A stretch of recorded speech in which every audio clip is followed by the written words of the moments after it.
దొంగలున్నారు జాగ్రత్త. తీరిక వేళ పిల్లలు పెద్దలు విని ఆనందించండి. కాట్రావులపల్లిలో కామరాజు అనే కరణం ఉండేవాడు. ఆయన ఆ గ్రామంలోనే పుట్టి పెరిగి అక్కడే ఉండిపోయాడు. అయితేనేం అరుగు మీద కూర్చుని సమస్తం తెలుసుకున్న వాడికి మళ్ళీ డబ్బాలు కొడుతుండేవాడు. ఇలా ఉంటూ ఉండగా ఆ గ్రామస్తులలో కొందరు రామేశ్వర యాత్రకని వెళ్ళి తిరిగొచ్చి తాము చూసి వచ్చిన చెన్నపట్నం, కుంభకోణం, తంజావూరు, తిరుచినాపల్లి, మధుర వంటి గొప్ప పట్టణాలలోని వింతలు విశేషాలు గురించి చెప్పుకోవటం మొదలెట్టారు. అవి వినేసరికి కామరాజు గారికి కూడా ఒక మాట వెళ్ళి ఆ ఊళ్ళన్నీ చూసి రావాలి అనిపించింది. ఇవన్నీ మన మెరగనివి కావు, అయినా ఒక మాట తిరిగి వస్తాను అంటూ మంచి ముహూర్తం చూసుకుని బయలుదేరాడు. ఆయన వెళ్ళేటప్పుడు కొందరు కరణంగారోయ్, చెన్నపట్నంలో మట్టుకు మీరు చాలా జాగ్రత్తగా ఉండాలి, అక్కడ వాళ్ళు ఎలాంటి వాడికైనా ఇట్టే టోపీ వేసేస్తారు అని హెచ్చరించారు. కరణంగారు ఏడిశారులే, వాళ్ళ పప్పులు మన ముందు ఉడకవు అంటూ ధీమాగా బయలుదేరాడు. ఆయన ఎక్కిన రైల్లోనే రెవెన్యూ ఇన్స్పెక్టర్ కాంతారావు గారు కూడా ఎక్కారు. మీరెందాక అని వారిద్దరూ పలకరించుకున్నారు. రెవెన్యూ ఇన్స్పెక్టర్ గారు చెన్నపట్నం సైదాపేటలో ఉన్న తమ బంధువుల ఇంటికి వెడుతున్నామని చెప్పి మీరు కూడా నాతో రండి, మా వాళ్ళింట్లోనే బస చేద్దురు గాని చెన్నపట్నం చూసుకునే రామేశ్వరం వెళ్ళొచ్చు అన్నారు. కామరాజు గారు అంతకన్నానా అని చెన్నపట్నంలో రైలు దిగాక కాంతారావు గారితో ఎలక్ట్రిక్ ట్రైన్ ఎక్కి సైదాపేట వెళ్లారు. కామరాజు గారు భోజనం చేయటంతోనే మ్యూజియం చూడాలని బయలుదేరారు. ఎగ్మూరు స్టేషన్లో దిగి వాకబు చెయ్యండి, మ్యూజియం అక్కడికి దగ్గరగానే ఉంది అని కాంతారావు గారు చెప్పారు. పర్వాలేదులేండి, నోట్ల నాలుక ఉన్నవాణ్ణి కాని దద్దమ్మను కానుగా, కనుక్కుంటాను. కామరాజు గారు టీవీగా బయలుదేరి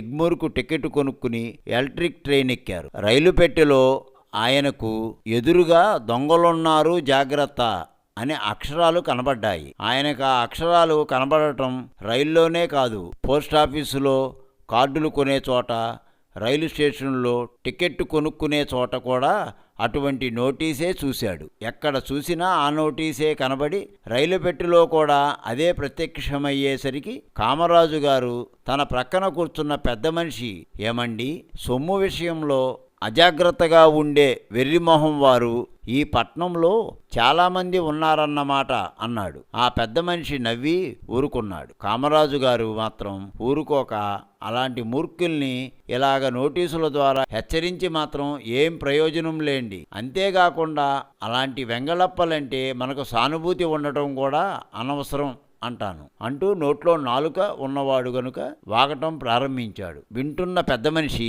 ఒక్కొక్కప్పుడు జాగ్రత్తగా ఉన్నా కూడా పర్సులు పోతూనే ఉంటాయిలేండి, పోగొట్టుకున్న వాళ్ళంతా వెంగళప్పలనటానికి వీల్లేదు అన్నాడు. కామరాజు, అబ్బే అదేమన్నమాట, జాగ్రత్త పడితే ఎందుకు పోతుందండి పర్సు, నా పర్సు చూడండి, కోటు లోపలి జేబులో ఎలా భద్రపరిచానో అంటూ బడాయిగా చూపించాడు.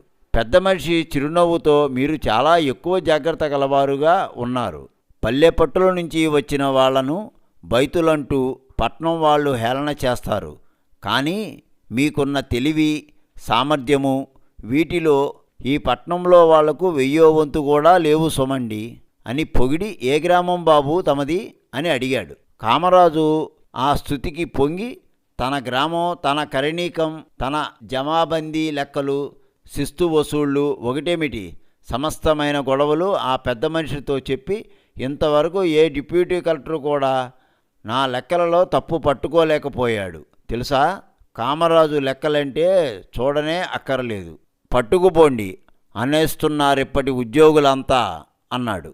తన ఆత్మకథను ఇంకా ఆయన అలాగ చెప్పుకునేవాడే గాని ఇంతలో ఎగ్మూర్ స్టేషన్ వచ్చేసింది. వెళ్ళొస్తాను, ఈ రవ్వంతలోనే మనకు ఎంతో స్నేహమయ్యింది, ఇందులో ఆశ్చర్యానికేముందిలేండి, స్నేహం సాప్తపదినం అంటే 7 అడుగులు కలిసి నడిచేసరికే మైత్రి కలుగుతుందన్నమాట, వెడతా మరి, నన్ను మరిచిపోకండి అన్నాడు. పెద్ద మనిషి ఎంత మాట అంటూ చిరునవ్వుతోనే కరణాన్ని సాగనంపాడు. కామరాజు మ్యూజియం అంతా చూసి బయటపడేసరికి 4 గంటలయింది.